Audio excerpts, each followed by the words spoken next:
Hello बच्चों, चलिए प्रश्न को देखते हैं। प्रश्न है हमारे पास, यदि फलन f परिभाषित है वास्तविक संख्याओं से धनात्मक वास्तविक संख्याओं में, जो फलन fx बराबर है e की घात x, जहां x वास्तविक संख्याओं से परिभाषित है, तो सिद्ध कीजिए कि फलन f एक की फलन होगा। चलिए सर्वप्रथम हम प्रश्न के लिए मुख्य अवधारणा लिखते हैं। मुख्य अवधारणा, तो हमारे प्रश्न के लिए मुख्य अवधारणा हो जाएगी एक की फलन। एक की फलन, कोई फलन हमारा एक की फलन तब कहलाता है जब फलन के परिसर के प्रत्येक अवयव का प्रांत में भिन्न भिन्न पूर्व प्रतिबिंब होता है, तो हमारा फलन है वह एक की फलन कहलाता है।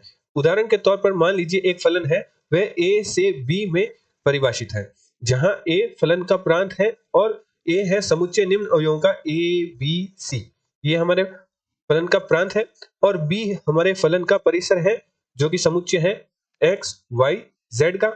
यह हमारा परिसर है और ये v है वह समुच्चय है x y z का। तो हमारा फलन f एक की फलन तब कहलाएगा जब परिसर के प्रत्येक अवयव का प्रांत में भिन्न भिन्न पूर्व प्रतिबिंब हो। एक से अधिक भी नहीं होना चाहिए और भिन्न भिन्न होना चाहिए, अर्थात a का x से, b का z से, c का y से। ऐसा नहीं है कि y का c से भी हो और y का b से भी हो। तो इस प्रकार का फलन हमारा एक की फलन कहलाता है। एक की फलन कहलाता है।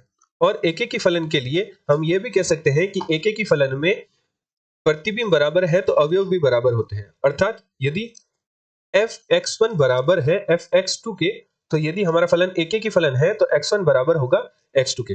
अतः प्रश्नानुसार प्रश्न में हमें फलन दे रखा है जो कि है fx बराबर है e की घात x। यदि हमारा फलन fx है वह एक की फलन है, तो हम मान लेते हैं कि fx1 का मान fx2 के बराबर होगा। तो फलन में मान रखते हैं, अर्थात e की घात x1 बराबर होगा e की घात x2 के। यह तभी संभव होगा, यह तभी संभव हो सकता है जब x1 का मान बराबर हो x2 के। अतः हम कह सकते हैं कि x के प्रत्येक मान के लिए फलन का अद्वितीय मान है। अतः जो हमारा फलन है, हमारा जो फलन है, फलन fx e की घात x, वह एक की फलन है। एक की फलन है। आशा करते हैं आपको प्रश्न का हल समझ आया होगा। धन्यवाद।